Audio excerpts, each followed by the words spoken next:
Hi everyone, we are back with another episode at Keeping Yoga Real. We have a very special guest today with us. Her name is Eniko. She is actually my teacher. Um, I'd say she's more motherly to me.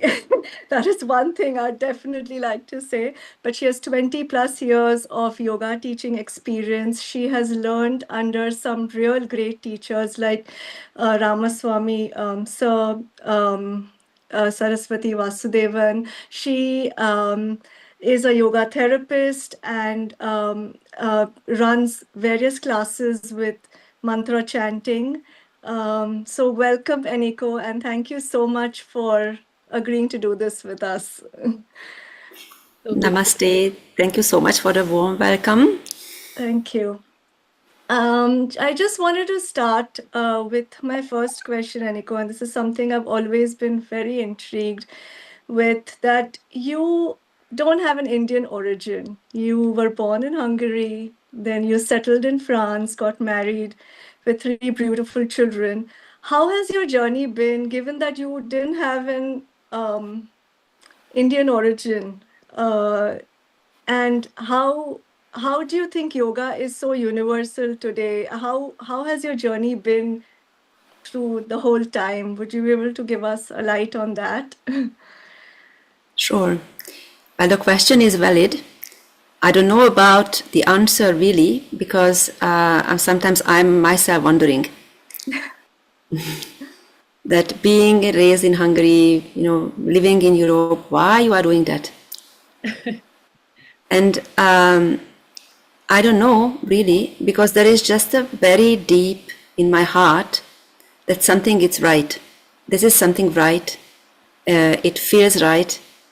It really deeply resonates with me, and it's deeper. I think maybe it goes beyond this life. So surely, for some reason, I was born in Europe, and but definitely, I think must have some previous life in India. Anyway, it's for me. I think maybe let's start with the Sanskrit. I was very much very attracted, and I was good as well. I think maybe that's coming as well from there with foreign languages. So I was exposed to foreign languages very early age, and through the language I discovered various cultures, like the French culture, the Russian culture, for example, German culture. And then through our trips where we moved with my family to different countries, I discovered other cultures like in the Middle East, like the Armenian culture, the Georgian culture. And through the culture, many things, the way how the ancient languages have been formed and what has been the way of operating or thinking and when I came to the Sanskrit language, of course it was very hard at the beginning, following yoga teachings, yoga teachers who are very familiar with the Sanskrit terms, and they used to keep the Sanskrit terms. They didn't want to really translate it into English, because it would mean that they would reduce somehow the meaning to one word. Yeah. Right? And it keeps the openness that there is something, it's like a concept, like an idea, there is much more to it, just shrinking it to one word. And so having met the Sanskrit word, I touched something very ancient within me, I think. It would like it's a language that maybe my great mother used to speak. I don't know, but something very really struck a chord very deeply within me, and then of course, because the Sanskrit being also the language where the Greek or the Latin, and that's why the English, the French as well, the same family, right? The Indo-European family. So there are so many resonances are there that it's not really completely unfamiliar. And also with my mother tongue as well, which is not Indo-European, but still I find lots of resonance with it. So I think for me, this the chanting or the mantra part of it, it came because of the Sanskrit and because of tapping something very ancient, tapping something like a vibration, but we like thousands years ago used and chanted, and since then chanting and using this a language and the words, that's deeply fascinating me and resonating with me. And I think the second thing is mostly, I think it's a young childhood when we were used to learn about history and world history, and it was in a very small letters because it was not in the mainstream, but we still touched upon a bit the Vedas, and it was saying that it's the books of all knowledge, and I was mesmerized with it. There is something which has all thing there. This is So I think that was more like a fascination, like, you know, like this child's curiosity and fascination, mesmerization, that I was mesmerized with it, that, wow, that is some deep knowledge and all the knowledge in the books. So I think that was maybe the ground somewhere that we laid down in childhood and maybe earlier. And then things came, you know, when you are ready, you meet the teachers, right? So, but then, yes, I had my career, I worked in consulting, I was a project manager, I had my children, 3 children, 5 pregnancies. So, yeah, I went through all this. But I knew somewhere within me that something is missing. You know, just chasing this ladder and you know, always doing more and getting more and having even more money. It was not, I was not filled myself, I didn't feel myself like fulfilled. You know, something was missing. Yeah.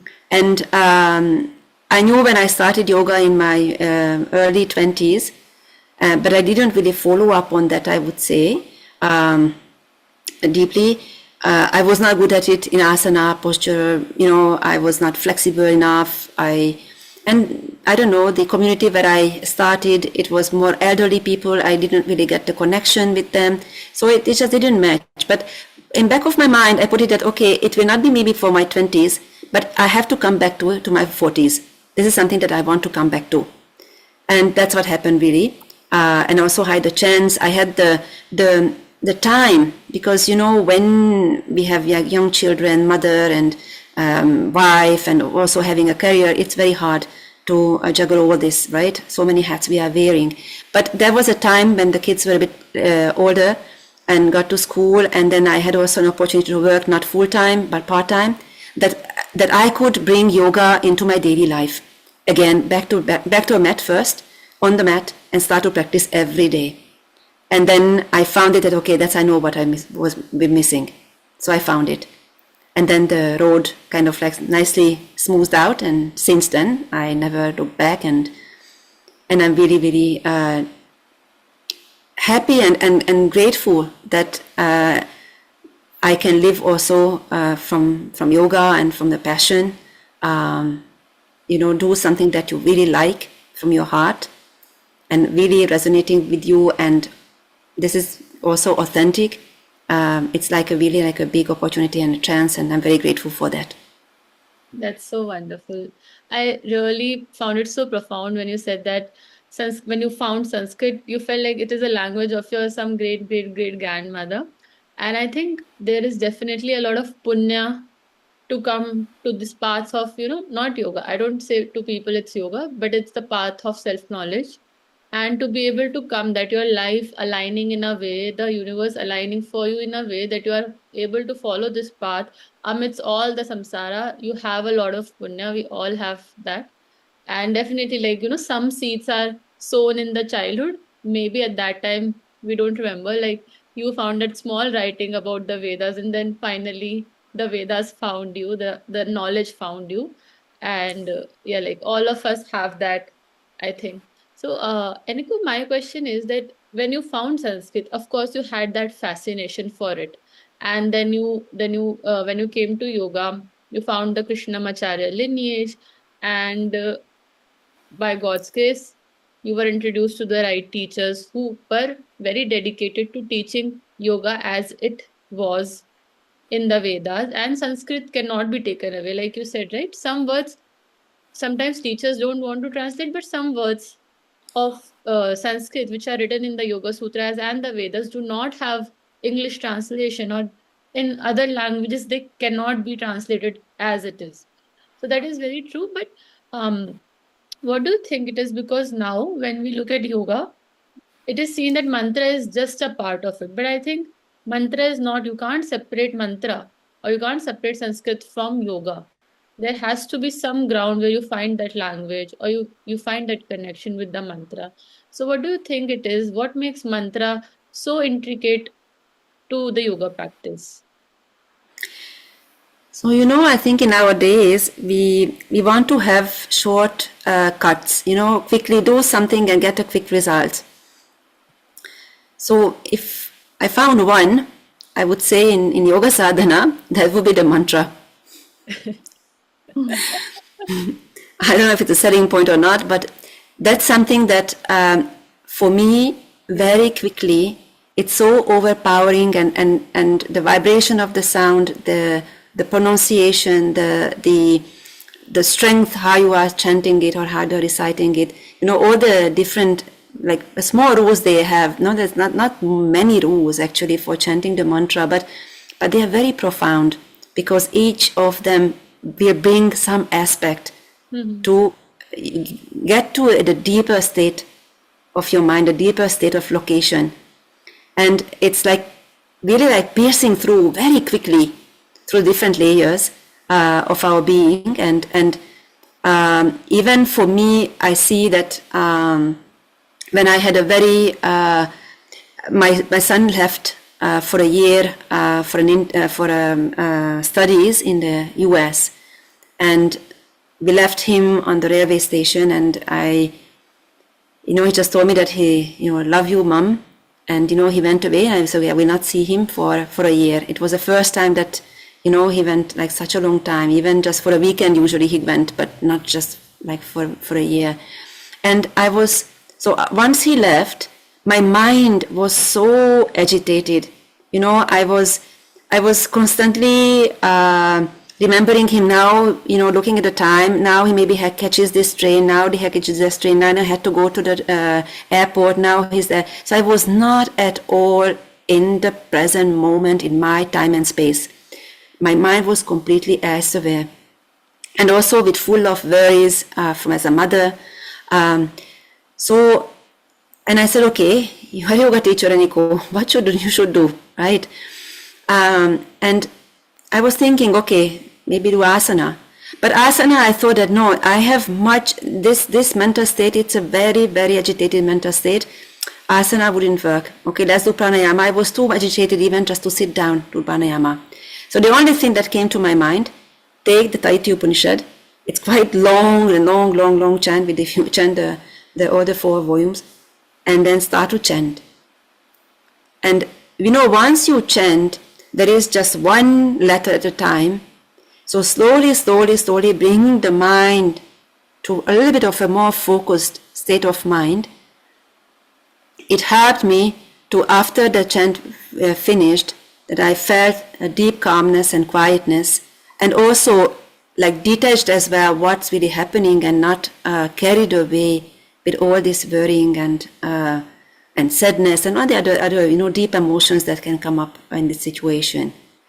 Yes. So I think in that sense, if we say that yoga is also about the mind, and to bring you in a more quieter state of mind, where you can see things with a greater clarity and in a greater spectrum as well that we haven't seen before, then definitely I would say that the mantra is very, very, very powerful tool or powerful aspect of our yoga sadhana. Yeah, I suppose how beautifully have you explained this. And even for someone who's a beginner, I suppose, who doesn't know the long chants, even for them, even to say the Bij mantra or just a mantra with 2 syllables, that itself also is so relaxing and calming. So one doesn't have to really no long mantras to begin with. Even short Absolutely. mantras are equally powerful. Actually, the most powerful mantra, the Om. Yes. Yes, Look at the Mandukya Upanishad. If you got it, beautiful. you don't need to have all the other Upanishad. You got it, right? So, or if you don't get it, then, look at the other 10 other Upanishads. If you don't get it, read and study the other 108 Upanishads. But Yeah. yeah, so we don't need to have at least, yeah, that's very, very true. Lovely. Since you've understood so deeply about Krishnamacharya lineage, Eniko, would you be able to throw some light on, when you read the books and you feel the names of certain asanas are so different from the asana names that are being practiced in today's modern day. So, would you be able to throw some light on that in terms of the name, in terms of the practice of the lineage, because it does vary in terms of other lineages, in the sense that asana practices, every asana practice has intense breathing while the asana is being performed.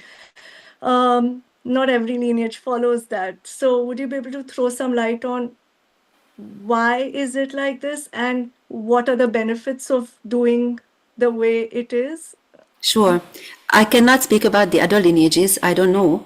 I really deeply wanted to root myself in this lineage.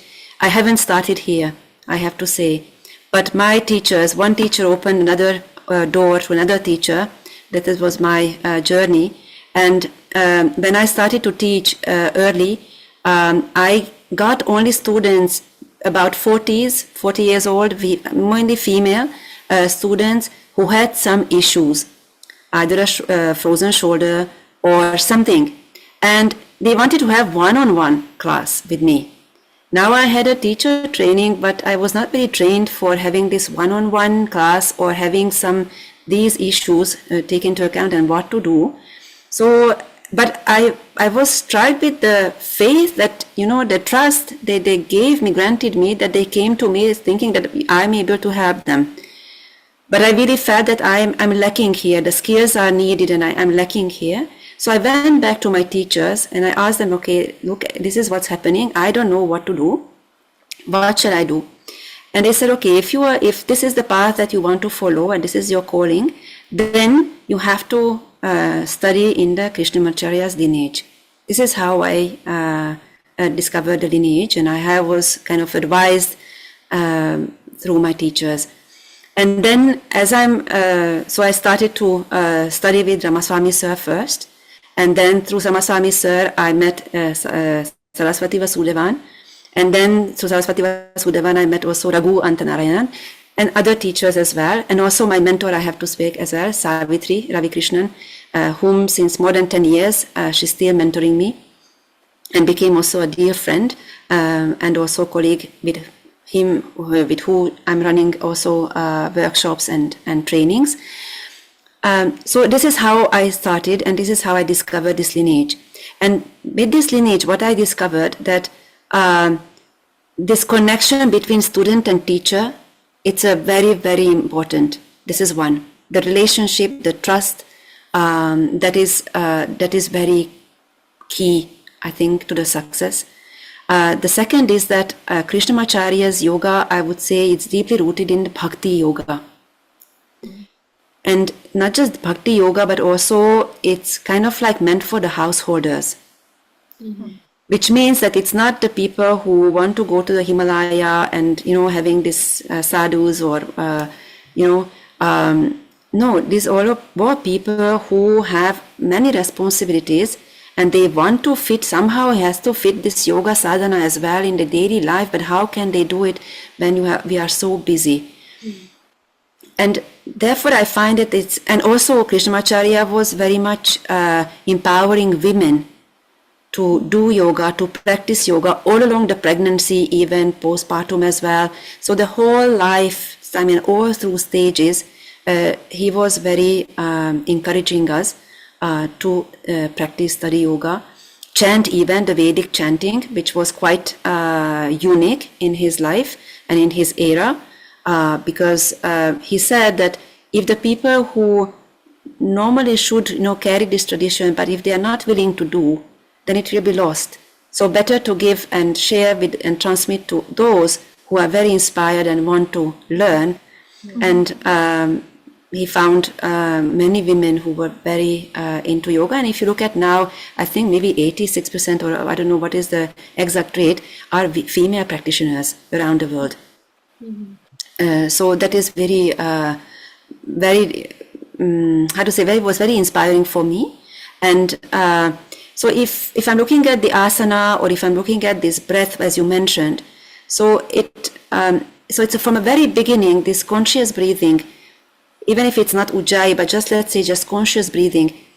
When we start a movement, and we start first with the inhale, then stretch your arm, and then inhale fully, and then start to exhale slowly, and then lower your arms down and exhale. That's a very simple movement. But the moment you do it with the breath, with a conscious breath, then the mind will be also following it. So it's from a very beginning, through the very simple movements, the body and the mind, which is not separated, right? We know in the philosophy, it comes together through the breath. So this triangle with this body, mind, and breath, it's from the very, very beginning we try to bring into, because that's already gives a huge benefit on the mind, on this body awareness. We say that listen to your body. That's very easy to say, but okay, how can I listen to? What should I feel? What should I listen? So all this discovery, it's very much facilitated through the breath and through the simple movements. And the other thing is, which is very unique to this lineage, is this one-on-one approach, the student-teacher relationship, and this journey.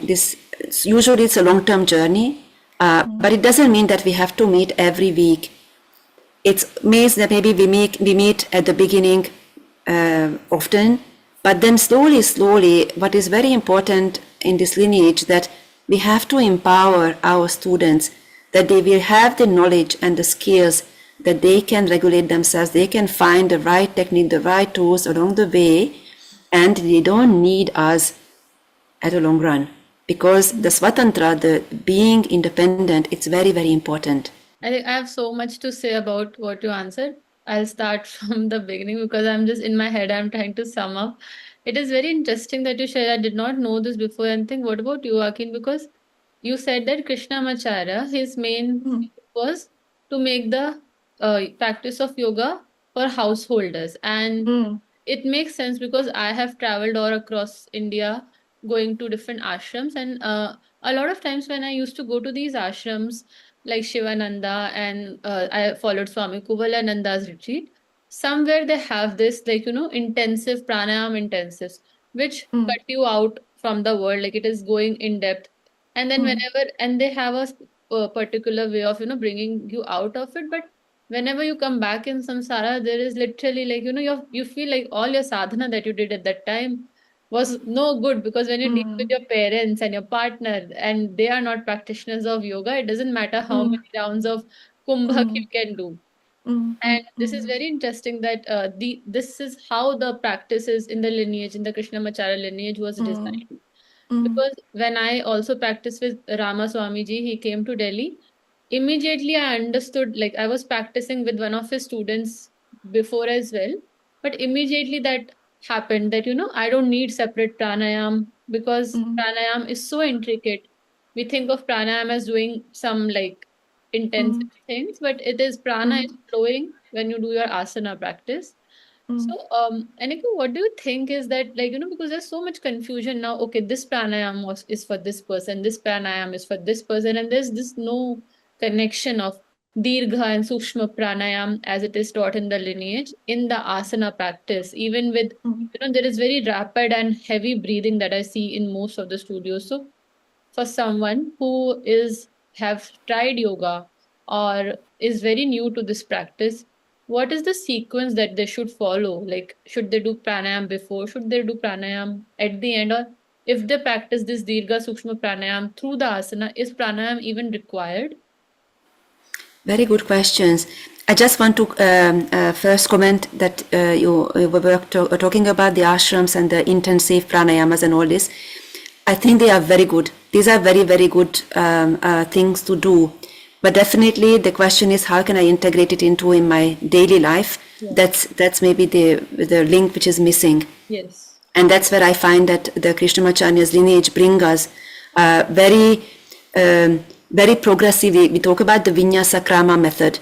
So the Vinyasa Krama method is this intelligence or this methodology is also in asana, in pranayama, in meditation, it's all there, which means that there is some intelligence and very progressively we are building up the strength or the length, the capacity to go further.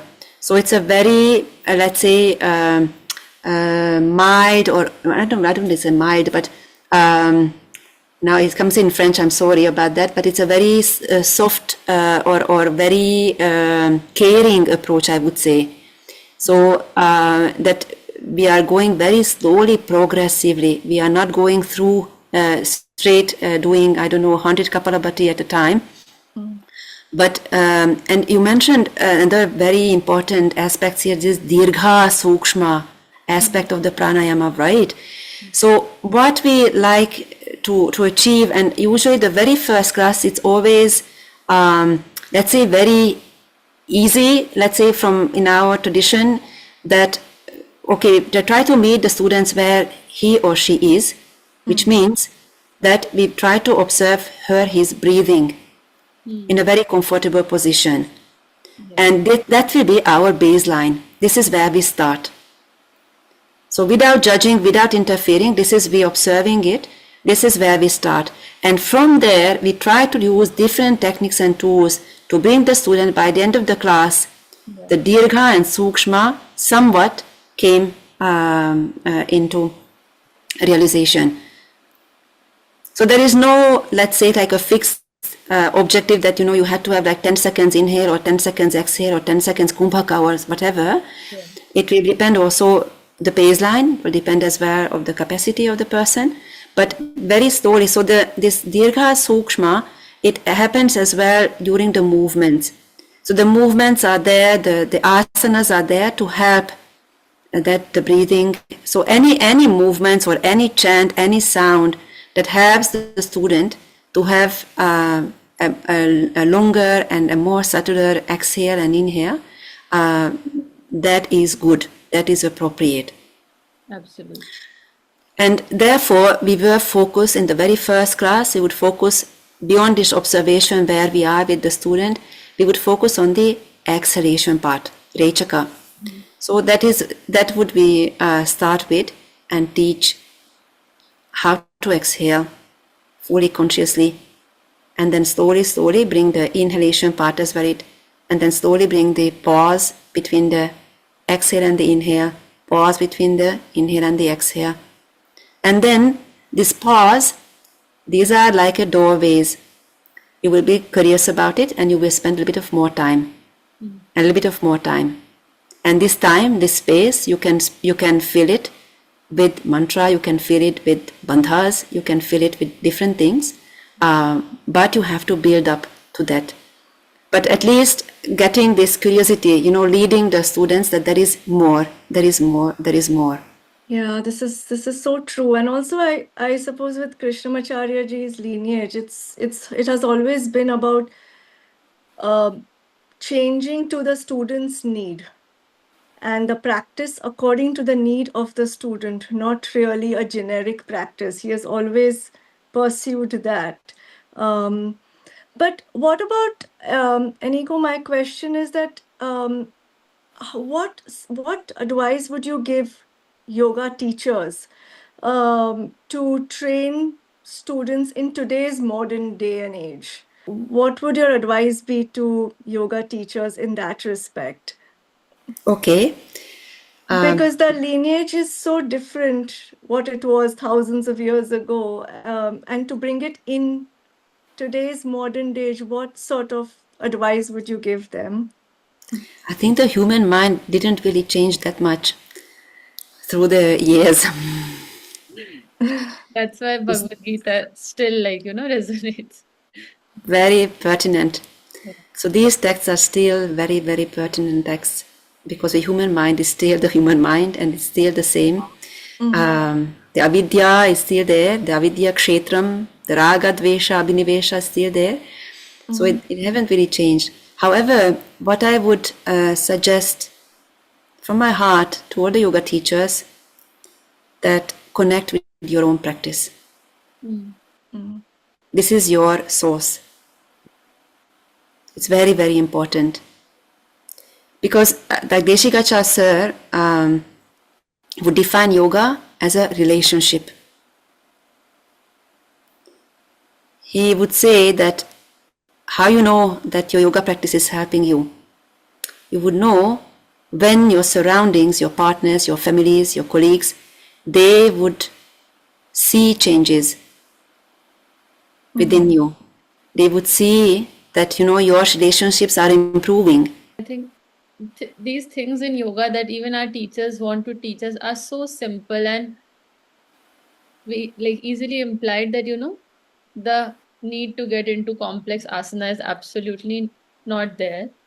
Another thing that I wanted to ask you, Eniko, is that you mentioned something about again something I would want to listen from you for as an advice for all the yoga teachers out there, that you mentioned something as the teacher wanting to make the student be intelligent enough and be capable enough to have those tools that they can apply in difficult situations and to self-regulate. Now, a lot of times what happens is, even when people don't come to yoga and they go to other modalities of healing, they feel very dependent on, because all of us, I always tell this to all my students, that you cannot stress cannot be eliminated from life. You can only learn how to manage stress, and you can only build yourself stronger and stronger that the stress does not affect you. And again, it only happens by tools. But a lot of times people, even my students, they feel dependent on me, and then I have to try to teach them in some other way. And when someone goes to a psychiatrist or a therapist, or for even for physical pains and aches, they feel dependent on that particular modality of healing. So what is it in yoga that yoga teachers can do for the students, apart from, let's say, they're teaching a studio class of 60 minutes, 90 minutes? What can a yoga teacher add? So at the end of the day, by the end of a month, they're making their students individually independent to deal with life situations and be empowered enough. Very, very interesting question. I think for me, when I'm teaching, either in a small group or in one-on-one, when the student has an aha moment, he or she got something about herself, about her functioning, about her samskara, about something that, what was her trigger, what really happened. That is, for me, I think the job is done. So this self-discovery, if you are able to guide the person to somewhere where he or she can see herself, himself better and understand about himself, herself, that's yoga, right? Yes. And more she's practicing or he practicing, more and more he'll be more independent as well. Because we'll be able to see things, and not just the see, understand, and first see and observe, and then we accept it, we say, okay, this is how it is. Then we will be able to maybe introspect, where is it coming from? Yes. And what can I do about? Can I change it? Or maybe even cannot change it. Can I change it? Then I make the changes. Can I not change it? Then don't bother about it too much, because this is how it is. So already discriminate those things, it's already quite important as well, right? And focus on what I can change in the aspect of my life. So I think these moments for me, these are the things that, yes, the tools were right, it worked. We had the grace as well, because I think without grace we don't have it. So true. Yes, absolutely. I think one of my teachers, she said, like, to be on this, to come to this path, teaching is another thing, but to follow this path, to be able to share, there's a lot of anugraha. And I love this word. I have written it on my notes, and I always look at this word anytime anugraha, grace is there. So much is aligning for you. And, as a yoga teacher, we create that space for students to have their aha moment, right? As you said it, I will use that more often now. That, and I think we all have that. Sometimes we sit by, we have a beautiful profound practice of asana, mantra, or a meditation, and then we get that, it's like, a window into yourself, and understanding from, okay, from this center I will now operate. It was very beautiful, Eniko. Thank you so much for sharing your time and years of wisdom with us. There's so much more that we can dig out of you, but Yeah. I think we will have to have lot more episodes for this. And there's so much in this one episode itself for new yoga teachers to learn. Yes. And definitely, like the tradition, there's a reason that this tradition is still very much relevant, because it, as you said, it worked on householders, and all of us fall in that category. Yeah, I think for yoga teachers, why I'm also saying that connect with your personal practice, because the Shraddha is very important. You have to first, the bigger cheerleader for you, what you are doing, and also that, the trust that it's working, this faith that it's working, Yeah. it has to come within. Thank you so much. We had a lovely episode. Aki, Thank you. have some things to add? No, I just wanted to say that we definitely would like to do another episode, Eniko. It was so good, and I mean, I always say this to you every time I see you, and I'm going to say this again, that I just love listening to you. So it's just it's just so nice and peaceful and calm. So thank you so much, Eniko. Thank you. Thank you. Thank you. Thank you all. Thank you for listening and welcoming here me. Thank you.